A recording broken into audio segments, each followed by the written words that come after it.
This is a dream. Welcome to WatchMojo UK, and today we're counting down our picks for the top 10 kids shows from the 2000s. Before we begin, we publish new content every day, so be sure to subscribe to our channel and ring the bell to get notified about our latest videos. For this list, we're looking at British shows that aired during the 2000s. If you were born in the noughties or the late 90s, you'll remember all of these. Let us know in the comments which was your favourite when growing up.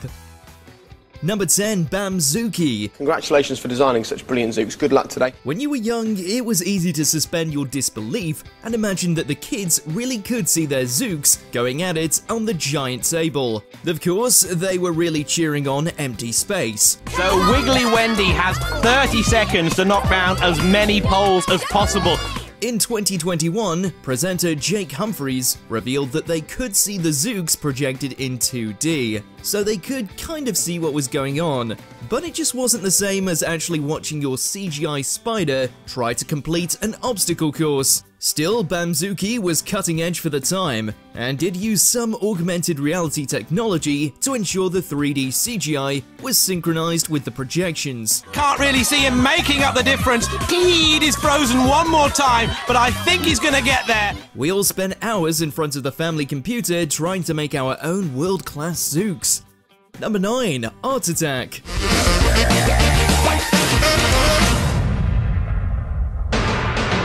Though plenty of 80s kids will also have grown up alongside Art Attack, it was still a British institution during the 2000s, and possibly the best show on CITV. Most kids are interested in being creative and making a mess, and Art Attack provided them with some direction for the best ways in which to do this. Yep, this gives me an idea for a big Art Attack. It got multiple generations of kids invested in art and drawing. Bizarrely, years after the show's conclusion in 2007, host Neil Buchanan found himself in the news when a rumour appeared that he was Banksy. Was Banksy really educating children on British telly for 20 years? Probably not, but it's still a great show.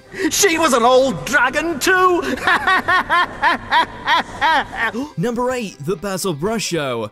A major mascot of British television for decades, in 2002, The Basil Brush Show was revived for a spectacular 5-year run. Has somebody got 50p for the meter?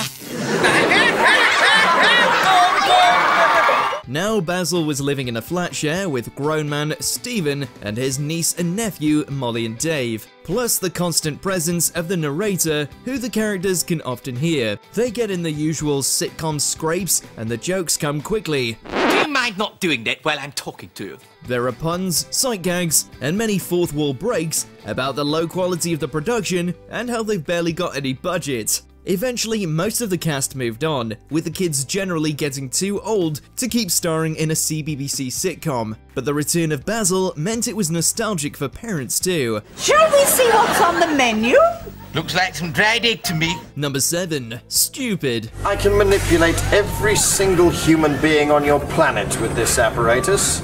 Starring comedian Marcus Brigstock as King Stupid, this sketch show revolves around a series of recurring characters and running gags, as the king presses a button that makes somebody behave in an extremely stupid way. Many of Stupid's skits are remembered fondly to this day, perhaps Devil Finger most of all, but it has more to offer than just that. He thinks his hand's possessed by demonic forces, he's just being stupid. There are also children who think they're secret agents and spoil every event they attend, the girl who is obsessed with being a court barrister, and the boy who keeps trying to convince his parents to get a divorce so he can get double the presents and double the attention. It's a nightmare here. They don't argue, they don't walk out on each other, and they don't get me 2 sets of presents for my birthday. Number 6, Prank Patrol. You're the newest member of the Prank Patrol. Hey Dad, can I borrow him? Originally based on a Canadian show, the British version moved to the UK and was presented by CBBC legend Barney Harwood. Barney and his trusted ninjas would patrol the UK in a giant purple van finding children. In hindsight, the premise is a little sinister. Those kids would invariably have an idea for an absolutely wild prank to do on their closest friends. Give up.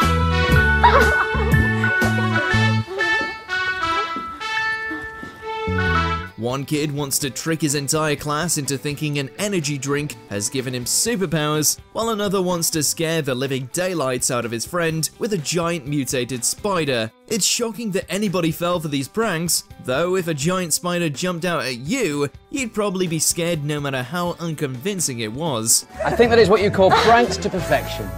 Would you agree?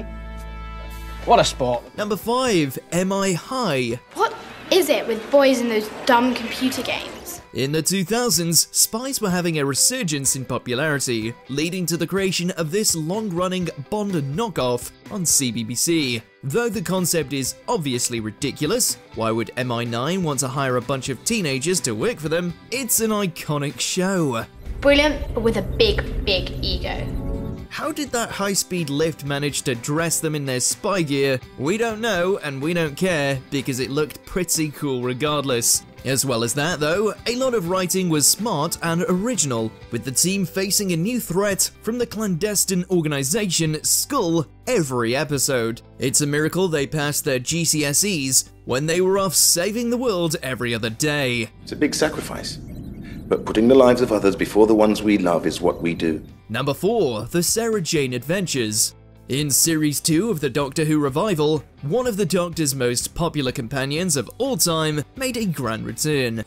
I hope you're not going to make too much noise. It's just I work from home and I don't like to be disturbed. Okay, nice to be made welcome. And Sarah Jane Smith was still so popular even years on that she was given her own TV show on CBBC, the kids' equivalent to the adult-oriented Torchwood. Sarah Jane lives in Ealing, London, working as an investigative journalist with her adopted, genetically engineered son, Luke. She's also joined by the alien AI, Mr. Smith, her neighbors, Maria and Rani, Luke's best friend, Clyde, and eventually, K9 came back permanently. Die, Miss Smith! You and the squealing pigs! This is not happening! This is so not happening! The Sarah Jane Adventures was sadly cut short, however, following Elizabeth Sladen's tragic death in 2011. Throughout her long career, she touched the lives of millions. Number 3. Dick and Dom in the Bungalow. Go, Dick and Dom! We'll never forget the absolute unhinged chaos of Saturday mornings in the Bungalow. The show was targeted from the beginning by concerned parents and even a few MPs who lamented what the BBC was becoming, putting on a show full of custard pie fights and disruptive games. But they couldn't stop it from being one of the most influential kids shows in British history. We've all been in a quiet, important place and wanted to shout bogies, and bogies alone earned Dick and Dom the ire of many critics. It was complete carnage every weekend, full of bizarre segments and inexplicable jokes, but we all wanted to stay in the bungalow. Look, just get him out! Go on, get him out! Push him out! Go on, push him out! Number 2, the story of Tracy Beaker. Is that the best you could say? That I'm healthy? Based on the best-selling children's novel, The Story of Tracy Beaker starred Danny Harmer, who reprised the role as recently as 2021 for the duration of its run, plus its later spin-offs, Tracy Beaker Returns, and The Dumping Ground. Though its characters and catchphrases were legendary, the show was a landmark for a different reason. Its accurate and often heart-wrenching portrayal of life in the British care system. It's all about Tracy and the other residents of the care home that she's found herself in, and it didn't shy away from tackling serious themes. You will obey my every command. Thanks to CBBC playing the entire series on loop for years, however, it was a major part of many people's childhoods. Before we unveil our top pick, here's some honorable mentions. Jungle Run. This grueling game show was I'm a Celebrity for kids. Oh, and he's back. Oh, he's up again. Okay, we have to... My Parents Are Aliens. CITV's flagship naughty sitcom has never stopped bringing the laughs. I'm trying out a new foundation. This one's great. Raven. We always dreamed of earning the ultimate warrior title. Warriors, I see you all have victory in your sights. Number 1. Horrible Histories. You're gonna know your life! Take my wedding wedding ring. Yeah. Hang on, let's not get ahead of ourselves. Though this show began late in the decade, it's become beloved not only by the kids who watched it, but by many adults as well. In fact, it was the first children's show to ever win a British Comedy Award, by drawing from some of the most popular adult comedies of all time, including Monty Python's Flying Circus and Blackadder. Horrible Histories became hilarious, informative, and utterly timeless. I also had people buried alive, roasted on a spit, boiled in oil, and my enemy's ribs pulled out by hot pincers. Alright mate, steady on it! It's still just as funny years later, perhaps even more so, as some of the jokes and references will have gone over your head as a child. But the best part of Horrible Histories was, of course, the songs performed every episode. Everybody wanted that Charles II ringtone when it dropped. I love the people and the people love me so much that they restored the English monarchy. I'm part Scottish, French, Italian, a little bit Dane, but 100% party animal. Champagne! Do you agree with our picks? Check out this other recent clip from WatchMojo UK and be sure to subscribe and ring the bell to be notified about our latest videos.